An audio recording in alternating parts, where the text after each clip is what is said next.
Bro, it's funny seeing this shit after the Opium tour just got announced, bro.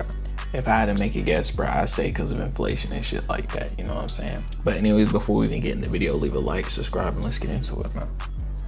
Also, like the original creator shit. Always. We don't steal. Red, DaBaby, and Ken Carson most recently, as well as Bobby Shmurda, who sold just 10 tickets per city. It feels like every month, another mainstream rapper is quietly forced to cancel their shows and tour. But the question remains, why? How are some of the industry's hottest names struggling to sell tickets? Why are y'all doing billions of streams and the tickets don't match? Because everybody's getting bodied. These niggas are bodying.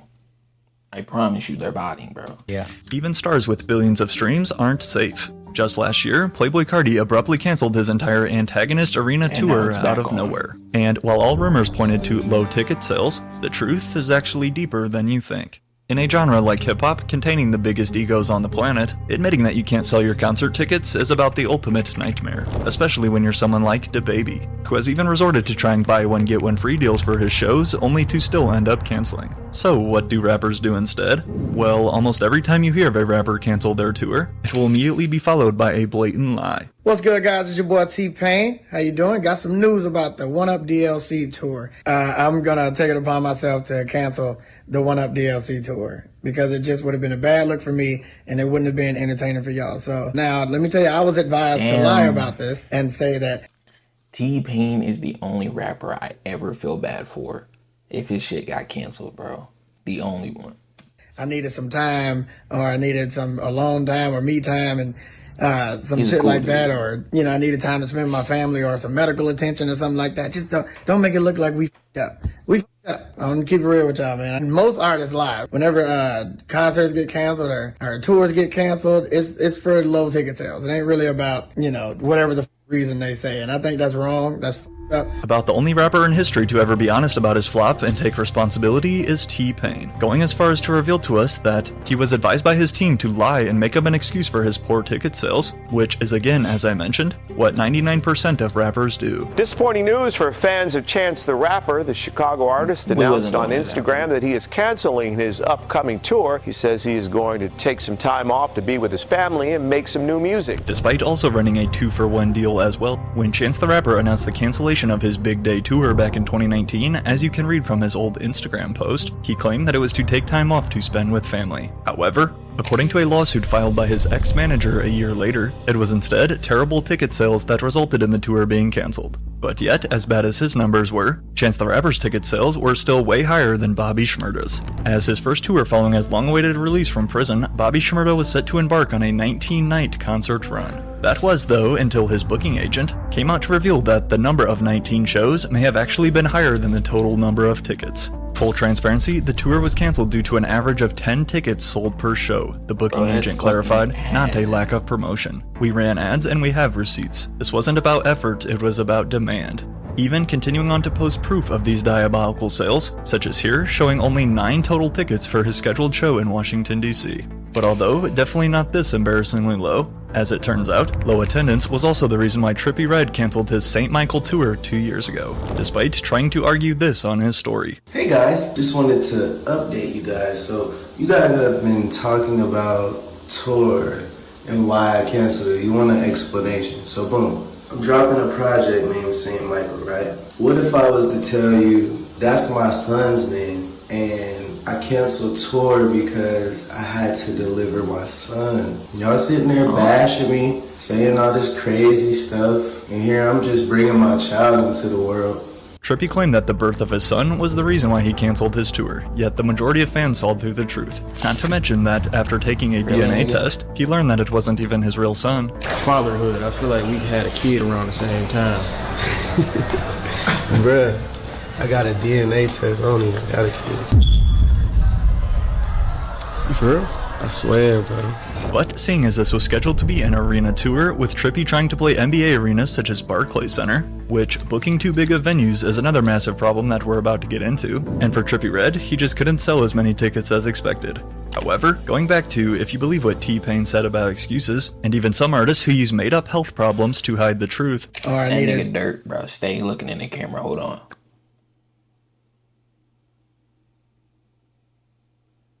Like, nigga, quit staring at me like I did something to you, bro.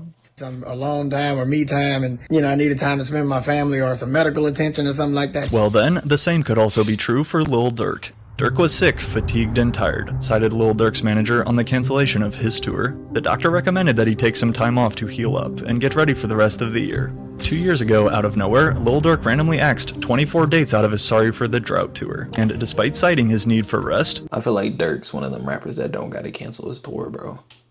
He don't gotta do that shit. which did happen to conveniently come a week after this TMZ report surfaced about Lil Durk in the hospital with severe dehydration. However, many fans weren't buying it.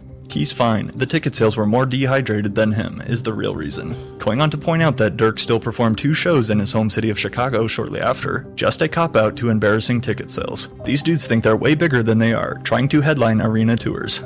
Considering that, at the time of this announcement, most of Durk's venues had only sold about 40% of their tickets. While sure, exhaustion may have played a part, this was the perfect timing to escape his underperforming presale. But then, shortly after, to follow in his footsteps arrived this headline in regards to his partner in crime, Lil Baby. In addition to this viral tweet showing us exactly how many empty seats were still left. Damn, dude, look at the fucking standard price, yeah.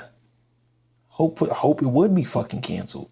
See, there were a lot of blue unsold tickets. Lil Baby was then forced to cancel 10 dates of his scheduled tour. But how is Lil Baby struggling to sell tickets? Now Lil Baby is headlining the tour, and you got your supporting acts on the tour ain't really got no slaps like that. Gotcha. And you're trying to sell Arena arenas? seats out. For a star like Lil Baby, who literally had the #1 most popular album of 2020, this was certainly strange. But there is one simple reason that will explain it all. However, if you ask Lil Durk's manager, he will tell you that the main reason behind Durk's low concert sales is due to, quote, other verticals right now that are eating into the entertainment touring. Pointing out live streamers as an example. These kids are literally vacuuming money from all these fans, and the fans are not even leaving the house. That's where the money is going. Chat W subs! Hi X Chief with the 5 gifted, appreciate it. Implying that live streamers such as Kai Cenat are to blame for low ticket sales in rap would definitely not be my first argument. But while I suppose partially true, most would probably be thinking, is rap as a whole just on a decline? Is that why ticket sales are down and guys like Moneybagg Yo have had to cancel tours, missing out on the biggest— I feel like it's artists who aren't trying to grow, bro. Any artist that's experimenting, like Lil Uzi can sell out a show. Antagonist tours sold out. These niggas are comfortable with being the same, so nobody's trying to hear that same flow for years, bro. % of their profit, or is something deeper going on behind the scenes? The #1 biggest factor right now behind the drop in concert attendance is the insane increase in ticket prices. Going back to Lil Baby's It's Only Us tour, besides his team's terrible promo and marketing, with many fans having no idea this was happening. As you can read though, the price for just one ticket in section 108, which keep in mind is not even on the floor, was priced at $220 for a single ticket. But just when you thought that was bad, then you add Ticketmaster's ridiculous fees. So you guys finally see what I've been saying is factual. These are Megan Thee Stallion. Look, Free, he's a funny ass TikToker, bro. Tickets, and look how many hidden fees Ticketmaster has slapped on there, bro. Owned and operated by Live Nation, the fact that the world's biggest concert promoter and ticketing service is one single giant company, with control over how tickets are sold, is also a huge problem, and largely to blame. In fact, a lawsuit was literally filed last year by the United States Justice Department suing Live Nation. And then they just did that shit in Bonnaroo too. And Ticketmaster for essentially forming a monopoly over the live concert market, with a goal to restore competition in the live concert industry and provide better choices at lower prices for fans. While I confidently think every single person watching this supports that, however, has it worked? According to Billboard, prices for concert tickets have risen by more than 32% over just the past 5 years, with the average concert ticket costing $130 in 2024, which, for reference, back in 2019, the average price was $91, a rise that outpaces inflation by a good margin. Now, keep in mind too that the typical demographic of a rapper's fanbase tends to be on the younger side, and with an already struggling economy, the truth is a lot of kids just simply can't afford to pay these ticket prices. Like coughing up $220 to watch Lil Baby. I went to a Destroy Lonely concert back in January, bro. At Louisville. Ticket was only $60. Had to get it, bro. Best concert of my fucking life. Rap over a backing track, or Playboy Cardi scream a few words and then dip.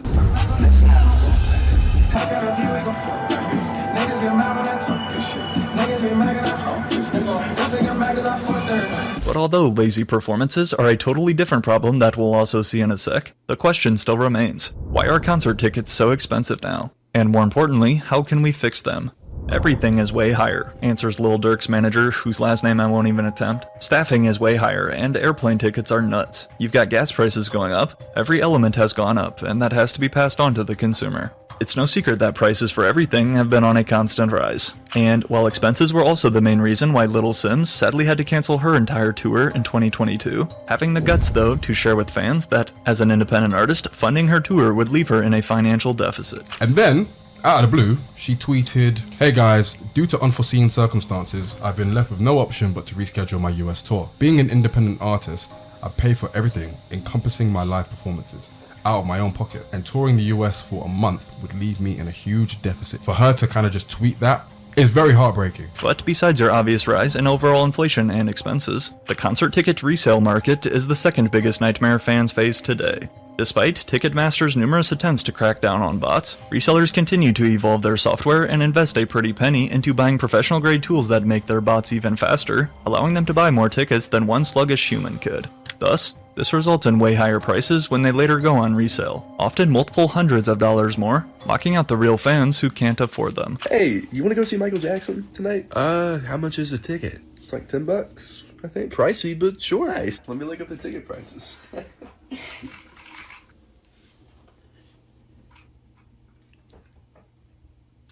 That's a bargain. Okay. It is commonly said that one of the best tests to determine the true size of an artist's fan base is through physical ticket sales. Because here in 2025, you can have millions of followers and quote. Bro, that's what I'm saying.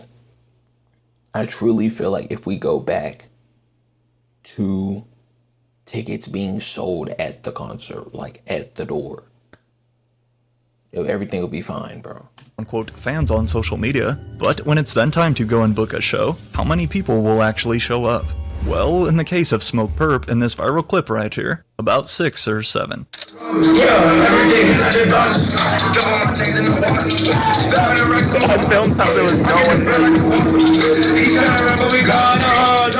Despite his 3.5 million followers on Instagram, back in 2022, former SoundCloud legend Smoke Perp was clowned all over the internet after performing to an audience that couldn't even pack out a high school bathroom. And while yes, it is also the concert promoter's job to promote and sell tickets, the reason why we see so many rappers cancel their tours nowadays is to avoid turning into viral memes like Smoke Perp.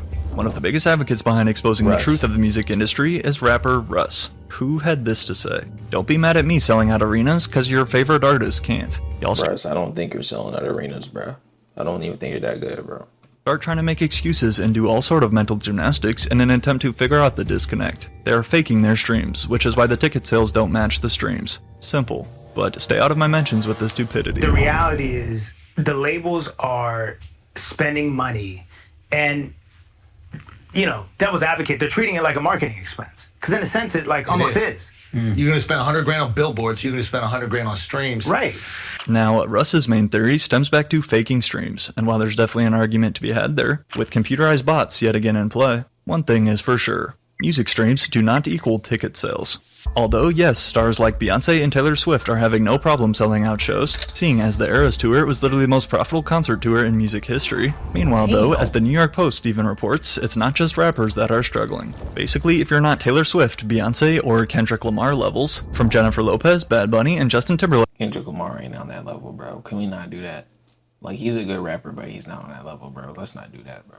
Like to name a few, the whole industry has took a hit. And insane ticket prices aside, as so many casual mainstream fans nowadays just hear a song that they like on TikTok or the radio for a few weeks until the next trending sound takes over, the truth is this rarely leads to a connection close enough for them to want to go see the artist in person. Not to mention too that ever since the COVID pandemic, the concert market has honestly been oversaturated. You never before had a moment in time where all the horses lined up at the starting gate, and they all went on the road at the same time. Following the pandemic and lockdown, every artist was itching to get back on the road. And combined with a large chunk of fans not having an income or job during lockdown, with so many artists on tour now and endless shows, fans only have a limited amount of time and money we can spend, unfortunately resulting in diminishing demand for less established names. Now it's getting to a saturation point, clearly, because everybody's announcing their tour this year or next year. So now fans have a antagonist tour's finna fuck everybody shit up this fall and winter, bro, the antagonist tour is taking over, bro. A lot of choices to pick from.